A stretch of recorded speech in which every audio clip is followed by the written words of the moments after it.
বুঝলেন ভাই? আপনার মা যদি দুনিয়া থেকে চলে যায় না, আপনি সেই দিন বুঝবেন মা কী জিনিস। আপনার মা দুনিয়া থেকে চলে যাওয়ার পর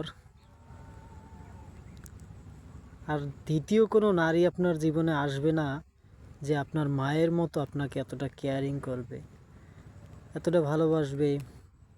আপনি সারাদিন রোদে পুড়ে কাজ করেন, খাইছেন না খাইছেন, আপনি এদিকে সেদিকে ঘোরাফেরা করতেছেন, কিছু খাইছেন কিনা, এই কথাগুলো কথা শুরু হওয়ার আগেই শুধু একজন মানুষই আপনার কাছে জিজ্ঞেস করতে পারে, আর সেটা হলো আপনার মা।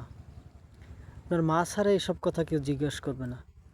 জানের জিজ্ঞা যত দোষ হোক, বন্ধু হোক, ভাই বেরাদার হোক, কেউ জিজ্ঞেব না ভাই। ভাই, মা এমন একটা জিনিস, হারানোর আগে যদি কদর না করেন, আফসোস করবেন ভাই, মেলা আফসোস করবেন ভাই যান। আহ